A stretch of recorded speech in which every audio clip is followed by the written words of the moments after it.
बिस्मिल्लाहिर्रहमानिर्रहीम। मोहतरम नाजरीन, अस्सलामु अलैकुम। लोगों में हज के फ़र्ज होने का ऐलान कर दो। इस ऐलान से लोग तुम्हारे पास यानी तुम्हारी इस इमारत के पास हज के लिए चले आएंगे, पांव चलकर भी और ऐसी ऊंटनियों पर सवार होकर भी जो दूर दराज रास्तों में चलकर आई हों और सफ़र की वजह से दुबली हो गई हों, ताकि यह आने वाले अपने मुनाफे हासिल करें।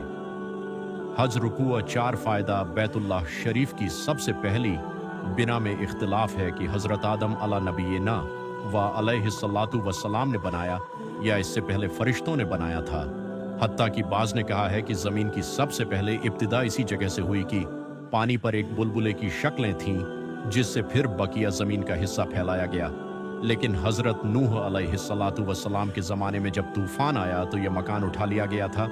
इसके बाद हज़रत इब्राहीम अलैहिस्सलाम ने हज़रत इस्माइल अलैहिस्सलाम की मदद से इसकी तामीर की, जिसका ज़िक्र पहले पारे में है। इस आयत शरीफा से पहली आयत में उसी का बयान है कि इस घर की जगह का निशान हमने इब्राहीम अलैहिस्सलाम को बताया था। अल्लाह जल्ले शानुहू के हुक्म से हज़रत इब्राहीम अलैहिस्सलाम ने इस मकान की अक्सरे नौ तामीर की। एक हदीस में आया है कि जब अल्लाह जल्ले शानुहू ने हज़रत आदम अलैहिस्सलातु वस्सलाम को जन्नत से उतारा तो उनके साथ अपना घर भी उतारा और फरमाया कि ए आदम, मैं तेरे साथ अपना घर उतारता हूँ। उसका तवाफ उसी तरह किया जाएगा जिस तरह मेरे अर्श का तवाफ किया जाता है, और उसकी तरफ नमाज इसी तरह पढ़ी जाएगी जिस तरह मेरे अर्श की तरफ नमाज पढ़ी जाती है। इसके बाद तूफान नूह के ज़माने में यह मकान उठा लिया गया। इसके बाद अंबिया किराम इस जगह का तवाफ करते थे, मकान न था। इसके बाद हज़रत इब्राहीम अलैहिस्सलाम को अल्लाह जल्ले शानुहु ने इस जगह मकान बनाने का हुक्म फरमाया और जगह की तायीन खुद फरमा दी। तरगीब मुंजरी हदीस में आता है कि हज़रत इब्राहीम अलैहिस्सलाम बैतुल्लाह शरीफ की तामीर से फारिग हुए तो बारगाह खुदाबंदी में अर्ज़े किया कि तामीर से फरागत हो चुकी है, इस पर मैं हज का ऐलान करूं, जिसका ऊपर की आयत में जिक्र है।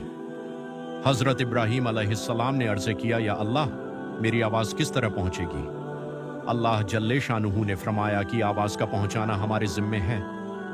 हज़रत इब्राहीम अलैहिस्सलाम ने ऐलान फरमाया, जिसको आसमान ज़मीन के दरमियान हर चीज़ ने सुना। आज इसमें कोई इश्काल नहीं रहा कि लासिल्की से एक मुल्क से दूसरे मुल्क तक आवाज़ पहुंच रही है, तो लासिल्कियों के बनाने वालों का बनाने वाला जब आवाज़ पहुंचाने का इरादा करे तो इसमें क्या इश्काल हो सकता है, जिसको आसमान ज़मीन के दरमियान हर चीज़ ने सुना। आज इसमें कोई इश्काल नहीं रहा कि लासिल्की से एक मुल्क से दूसरे मुल्क तक आवाज़ पहुंच रही है, तो लासिल्कियों के बनाने वालों का बनाने वाला जब आवाज़ पहुंचाने का इरादा करे तो इसमें क्या इश्काल हो सकता है। दूसरी हदीस में है कि इस आवाज़ को हर शख्स ने सुना और लब्बैक कहा, जिसके माना है कि मैं हाजिर हूँ। यही वह लब्बैक जिसको हाजी एहराम के बाद शुरू करता है।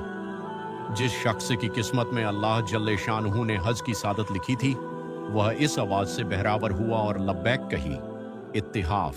दूसरी हदीस में आया है कि जिस शख्स ने भी, ख्वाह वह पैदा हो चुका था या अभी तक आलम अरवाह में था, उस वक़्त लब्बैक कहा, वह हज ज़रूर करता है। एक हदीस में है कि जिसने इस मर्तबा लब्बैक कहा वह एक हज करता है, जिसने उस वक्त 2 मरतबा लब्बैक कहा वह 2 मरतबा हज करता है, और इसी तरह जिसने इससे ज़्यादा जितनी मरतबा लब्बैक कहा उतने हज उसको नसीब होते हैं। दुर्रे मंसूर किस कदर खुश नसीब हैं वे रूहें जिन्होंने उस वक्त दमादम लब्बैक कहा होगा, 20 हज उनको नसीब हुए या होंगे। ज़माना चंद महीने हैं जो मशहूर व मालूम हैं, यानी यकुम शव्वाल से 10 जिलहिज तक। बस जो शख्स इन अय्याम में अपने ऊपर हज मुकर्रर कर ले कि हज का एहराम बांध ले, तो फिर ना कोई फहश बात जायज़ है और ना उदूल हुक्मी दुरुस्त है और ना किसी किस्म का झगड़ा झेबा है, बल्कि उसको चाहिए कि हर वक्त नेक काम में लगा रहे। और जो नेक काम करोगे हक ताला शानहू उसको जानते हैं, उनको हर शख्स की हर बात का हर वक्त इल्म रहता है, उसके मुवाफिक उसको जज़ा या सज़ा देते हैं। इसलिए इन नेकियों का बहुत बदला अता फरमाएंगे जो उन मुबारक औकात में की जाएंगी।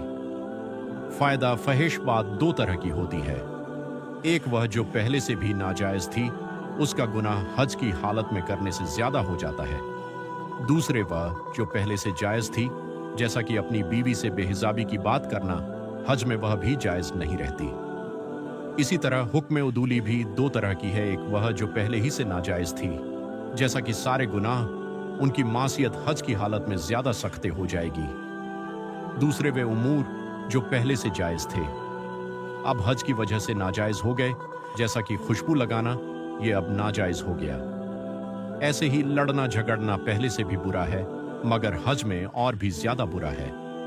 अगरचे उदूले हुक्मी में झगड़ा करना भी दाखिल है, मगर चूंकि हज में अक्सर साथियों में निजा हो ही जाता है, इसलिए एहतिमाम की वजह से उसको खास तौर से जिक्र फरमाया, जैसे कि आइंदा पहली हदीस के जेल में भी उसका जिक्र आ रहा है।